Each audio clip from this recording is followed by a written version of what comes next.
Ya kembali lagi bersama saya Gezer kenal lagu gue cari ke rumah di pacar brandnya kayak gue ngelakuin ragu ya kali ini gue channel yang buat konten seperti biasa. Kalau ada cewek di samping kita akan interogasi anjas siapa sih yang nggak kenal sama yang di sampingnya. Kemarin kita udah buat konten dan kontennya itu bersama pacarnya, tapi sekarang sendiri kita akan mengulas tentang percintaan seorang adik Ima. Coba kalian perkenalkan sekali lagi deh nama yang sering kamu dipanggil tuh nama apa? Adik Ima? Adik Ima. Adik Ima. Oke, untuk Adik Imanya nih, siap gak menjelaskan kenapa sih hubungan kamu tuh bisa putus atau gimana? Karena kan netizen juga bertanya-tanya tentang kamu loh dulu tuh bucin, terkenal langgang lah, terkenal lama pacaran. Sekarang kok bisa putus? Coba jelaskan. Dan sebutkan namanya. Iya ya. Jadi ya mulai mereka udah kasih tahu juga ya siapa mantan terakhir aku. Jadi sebenarnya aku jelasin secara simpelnya kayak privasinya aku tutupin ya. Jadi soalnya nggak jauh-jauh dari permasalahan orang ketiga. Oh, orang ketiga, anjas. Nggak jauh-jauh dari permasalahan toxic relationship. Jadi sebenarnya dari dulu tuh aku udah gimana ya? Udah nyoba untuk bertahan karena emang udah lama satu. Yang kedua karena udah ditauin sama keluarga, aku udah nyoba untuk bertahan, tapi mungkin emang nggak ada kecocokan lagi karena ada permasalahan tadi. Kita nggak bisa nyelesain problem itu dari sebelumnya. Nah kayak gimana ya, udah terlanjur kena permasalahan itu, pasti bakal terus-terusan kita bahas, dan itu benar-benar nggak enak banget ngejalanin hubungan dengan gimana ya, aku sendiri perang sama diri sendiri ya? Iya, jadi kayak selalu overthinking neken si cowok ini. Jadi karena emang ada permasalahan orang ketiga, aku selalu bahkan ditinggal keluar misalnya 30 menit aja, aku mikir ini dia kemana ya, belum lagi. Aku juga kasihan sama posisi si cowok, kalau dia bakal merasa tertekan kayak gitu. Jadi emang mungkin aku harus akhirin aja. Jadi kayak aku tuh mikir gini loh Gus, hubungan itu ibarat sepatu. Apa tuh? Kayak kita nih kan ditakdirin untuk jadi sepasang sepatu. Jadi kita harus punya tujuan yang sama, kita harus punya tujuan yang sejalan. Jadi kalau nyatanya kita nggak sejalan, berarti kita emang bukan sepasang. Ada kok sepatu yang nggak sepasang. Tapi jogger kan berbeda. Tapi ditakdirin dia emang dijualnya kan udah sepasang. Oh iya. Ya, makanya. Oke, untuk dulu kan kita pernah konten sama dia. Iya. Pas waktu konten tuh apakah udah ada kejadian sebelumnya apa sesudah kita konten? Sudah. Oh sudah. Udah ada. Oh berarti kamu tinggal di luar negeri, taulah sifat seseorang kayak gini gitu. Iya, tahu. Dari? Itu sebenarnya dari omongan orang, tapi emang aku punya mindset selama di luar aku nggak mau pusingin diri sendiri, aku juga nggak mau percaya sama omongan orang luar karena itu ya, bikin betul. orang gimana ya, itu bikin aku sendiri jadi tertekan. Jadi aku kayak selagi aku nggak tahu bener-bener nggak ada bukti, udah bodo amat kayak apa sih gitu. Tapi di situ emang udah ada bukti yang jelas, dan dari kedua belah pihak yang bersangkutan emang udah ngaku. Dari situ aku tahu oh ya berarti emang bener-bener kejadian ada orang ketiga ini emang nyata. Jadi pas kita nonton itu emang udah ada kejadian, cuma aku masih bertahan. Ya jujur aja Bigos liatnya biasa-biasa aja. Apalagi ya. Bigos kan juga sama adik dulu pernah ketemu di saat kita San Mori lah. Ya. Pertama kali ketemu dan ya kita bisa konten sama pacarnya dia ya mantan lah. Lihat sih biasa-biasa aja, nggak ada problem gitu. Makanya biasa-biasa aja juga konten. Apalagi dulu mau bahas tentang langgang lah, setelah itu menikah lah. Ya bener banget. Ujung-ujungnya Bigos pun dikasih tahu sama teman. Jujur masalah buka IG, buka story, buka di story WA nggak perlu semuanya dibuka dulu. Makanya nggak tahu. Ada yang ngasih tahu, langsung tak lihat story ada Ima, ternyata nggak tahu gitu loh. Aku juga sebenarnya nggak tahu ya. Awal aku dari baru pertama putus itu aku sama sekali nggak ada nge-publish. Cuma aku emang sama-sama hilangin bio. Itu tahu kan aku ada bio-nya waktu itu namanya dia. Foto-foto kita juga banyak banget di feed. Itu emang aku hapusin semua, dari pihak dia juga ngehapusin. Entah mungkin emang netizen tuh nggak tahu ya, mungkin dari beberapa DM tuh banyak banget yang kadang-kadang jadiin hubunganku sebagai inspirasi karena LDR lama masih bisa bertahan situ tuh mungkin mereka selalu merhatiin, aku juga nggak tahu ya, mungkin mereka selalu merhatiin dan tiba-tiba ada yang udahan ya, kok udah nggak ada gini-gini. Dari situ aku kaget banget sih, kok mereka sadar sih gitu. Itu emang dari situ emang udah-udahan. Dan dari aku bener-bener nganggep ini fix, aku udah nggak bakal sama dia lagi. Dari situ aku baru berani nge-publish kalau aku nih udah single. Siapa sih yang nggak tawarin mas sama dia? Karena orang banyak tahu karena followersnya besar. Pasti orang-orang terdekat maupun followersnya pasti ngepoin lah gitu. Oke gini-gini, makanya itu tahu juga kan. Kenalan kayak gitu. Dan kenapa sih kamu tuh udah tahu dia kayak gitu kok masih kamu tuh kayak marah? Sampai di Bali kamu lagi kayak gitu. Nah gitulah sama dia. Kamu udah tahu dia tuh kayak gitu. Kenapa? Mbak jelaskan. Gimana ya? Jujur, kalau dibilang tolol ya. Tolol Emang tolol. gitu loh. Tapi gini loh Igus, aku bener-bener nganggep natural banget ya. Aku nganggepnya diriku punya kekurangan dan itu kekurangan dari dirinya dia. Dan dia bisa nerima kekuranganku, kenapa aku enggak? Dan aku di situ nganggap benar-benar ya udah ini udah berlalu. Aku mencoba untuk memberi kesempatan, berharap ya untuk jadi beda. Dan emang benar-benar di situ alasanku cuma itu doang. Aku pengen mertahanin karena ya itu hubungannya udah lama ya. Aku berharap dia berubah, bla bla bla. Dan setelah aku jalanin sampai sini, ternyata kayaknya enggak. Dan di situ juga aku mikir selingkuh itu kayaknya penyakit. Iya. Itu bakal bisa emang Terus-terusan. ya emang kayak kita ngalamin satu penyakit ya. Emang kita bisa sembuh mungkin, tapi kita nggak tahu kapan hari bisa jadi kambuh lagi. Ya, Nah, di betul. situ aku nggak mau kayaknya ini udah nggak sehat banget dan emang sebaiknya aku udah nggak jalanin sama dia lagi. Jujur juga beliau sebagai cowok itu juga kebutuhan, itu memang kebutuhan Ya. kita kayak gitu. Tapi kita harus bisa berpikir gitu loh, bisa berpikir. Ya. Kita lo udah punya pacar, kita lama juga berpacaran.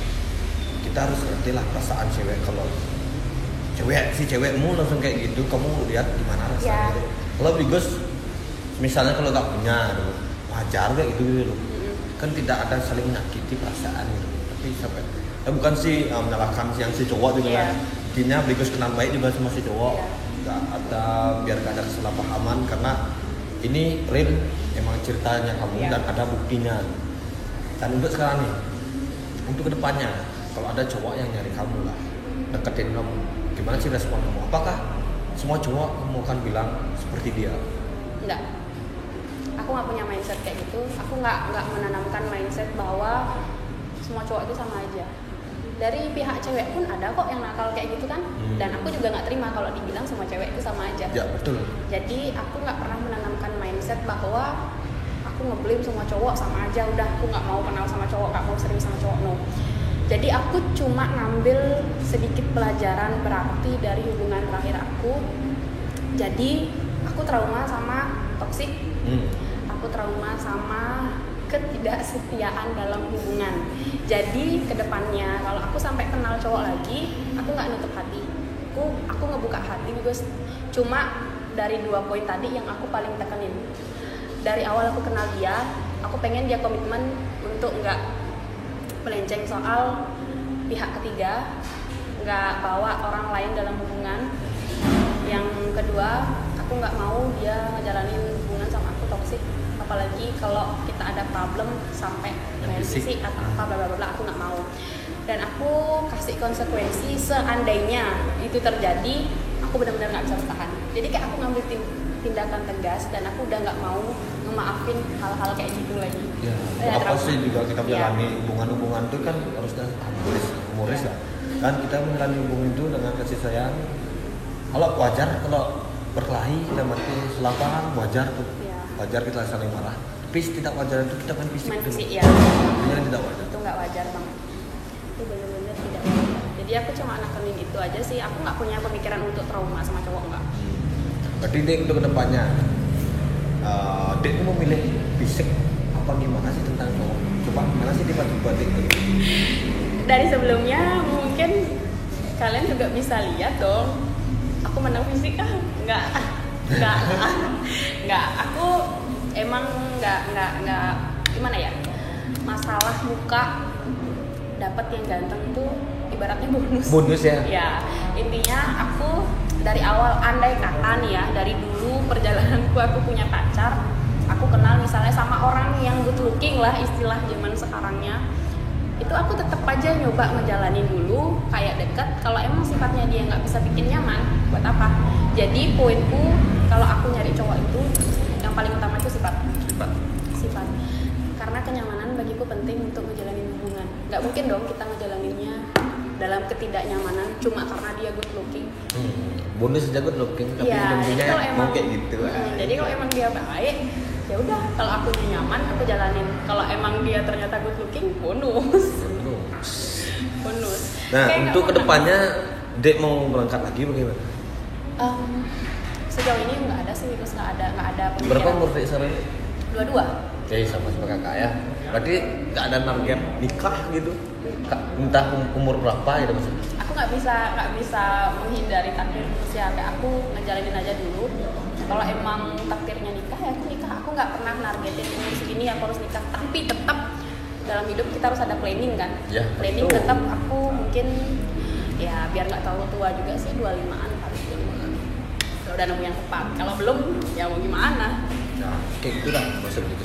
Dan untuk sekarang kebiasaan nanti itu sekarang nanti di Bali ini kerja apa gimana? Iya, aku sebelumnya emang kerja, tapi sekarang kayak aku lagi mau pindah ke tempat kerja. Untuk saat ini belum sih, baru mau mulai kerja awal November nanti. Sekarang kayak gini-gini aja. Masih gini tuh dingin uangnya tuh. Uang yang di luar negeri itu masih dingin. Apa panas? Aku dari luar itu sebenarnya nginvestasiin ke kebun sih. Aku buat kebun karena emang awal aku sempet punya pikiran gegabah, tapi untungnya aku apa-apa selalu konfirmasi ke orang tua dulu. Kalau emang nggak diizinin nggak, aku sempet ya biasalah punya duit kan, beli mobil gitu. Nah dari situ orang tua emang nggak setuju karena apa? Tau lah pasaran mobil tuh kayak gimana. Kalau kita punya uang, kita beli mobil itu bukan investasi namanya, karena emang kita untuk gaya-gayaan doang kan. Dan andai kata kita lagi kepepet dan kita butuh banget uangnya, itu harganya juga bakal nurun. Ya. Kayak kita bener-bener Kalau bisa investasi emas. Iya sih sebenarnya, tapi di situ emang orang tua nyaranin karena emang udah ada lahan kan. Orang tua nyaranin kenapa nggak buat kebun aja, nanti itu hasilnya lumayan. Karena emang dari paman-pamanku ada yang nyoba untuk buat kebun dan emang mereka benar-benar berhasil. Ya udah aku nyoba di sana dan langsung karyanya sekarang masih jalan sih. Nah untuk sekarang kan banyak ada cowok nih palingan nyari adik gitu loh. Dia tahu nggak cowok yang cuma pengen nyari gitunya aja, gimana sih sifatnya? Buat jelaskan. Aku sebenarnya lebih ke Dek dulu sebagai cewek, gitu, Ya. sebagai cewek. Nggak udah deh, sekarang Dek jomblo. Dek tuh gimana sih cara membedakan ini cowok, ini cowok gitu. Gimana sih caranya? Coba jelaskan ke Bigus. sebenarnya ya zaman sekarang tuh susah banget nebak seseorang yang bener-bener mau tulus atau ada hal yang Dek langsung dicari. connect, apa Iya. langsung connect? Enggak. Aku susah juga. Aku kayak manusia normal juga, because aku susah nebak seseorang ini orang beneran tulus apa nyari sesuatu aja gitu.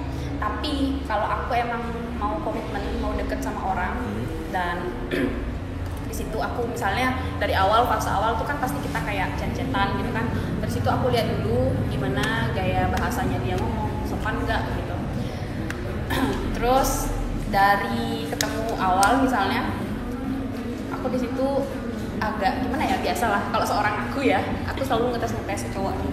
Kayak kamu sebelumnya sama mantan gimana sih, kayak gini. Aku kayak lebih nanya-nanya, bibit bebek bobot jadi ya. Nah, anggaplah sekarang aku mau nanya gitu kan, Bigus dah jujur jawabnya. Pernah kayak gini gimana? Tanggapan kamu? Enggak, maksudnya kayak aku nggak langsung nanya, kamu pernah kayak gini nggak sih sama mantanmu nggak? Oh, Tapi, enggak. tapi aku di situ kayak mendalami dia. Aku bilang gimana ya, kayak aku tuh ngebahas seandainya aku kayak belak-belakannya gini, seandainya kamu pacaran sama aku, terus aku nggak bisa ngasih hal itu ke kamu, apa yang kamu lakuin kayak gitu.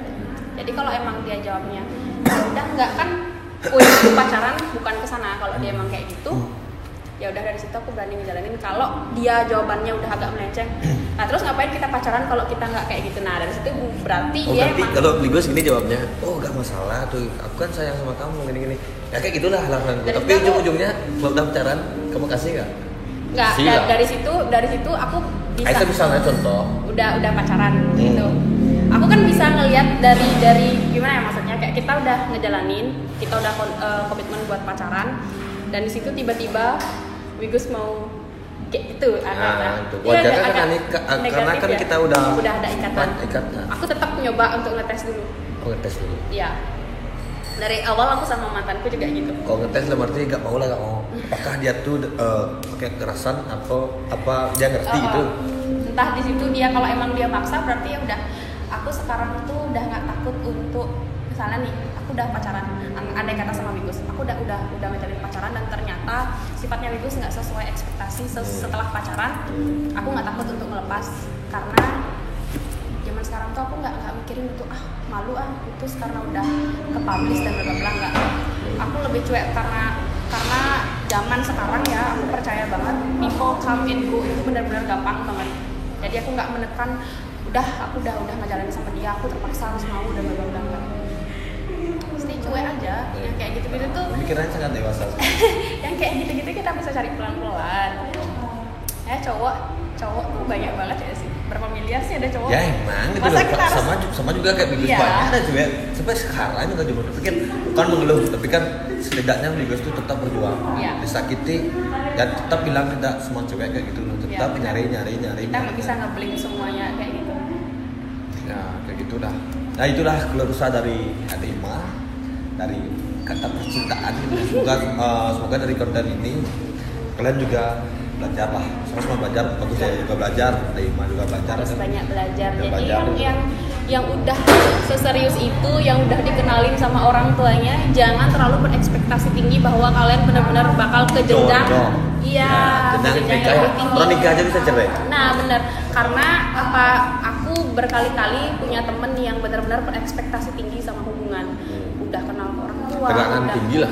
Iya, udah kenal ke orang tua, udah kayak gini, udah kayak gitu, ternyata nggak jadi, nggak jodoh dan putus, itu mereka benar-benar stres. Jadi kayak saranku jangan terlalu berekspektasi sama manusia zaman sekarang. Itulah intinya, tetap jalani, kalau jangan terlalu berlebihan biar dipandai lebih di aja kayak.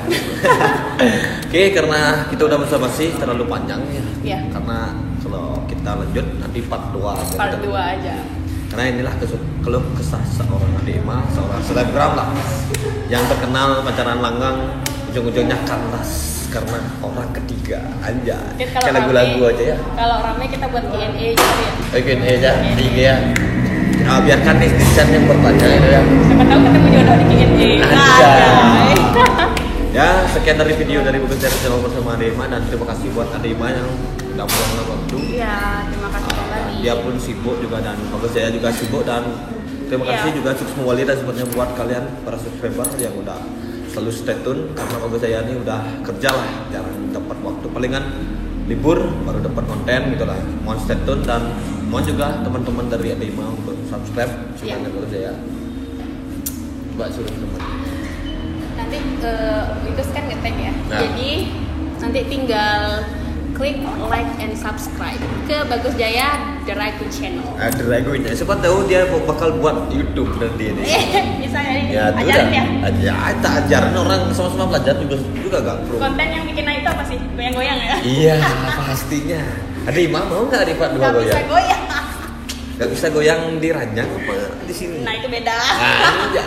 Berarti pengen tempat yang indoor biar bisa goyang. Iya, privacy. Karena aku nggak mau ngeliatin ke siapa-siapa. Kan aku nggak mau ngajarin kalian. Kalau kalian pengen belajar dari aku, ada OnlyFans. Oh, berarti dia juga pengen menunjukkan di tempat umum maupun di video, dia pengen menunjukkan ke kamu aja. Itu suatu kelebihan dari aku yang kalian nggak boleh lihat. Iya. Aku ada OnlyFans. Apa? Enggak. OnlyFans, oke. Oke, sekian ya. Saya tutup dengan intro Bagus Jaya. Ya kembali lagi bersama saya. Sebenarnya bu, sampai berarti gue cari kemana macam kayak orang yang lebih. Reguin aja kualitas spotnya. Anjas. See you next video. Tos.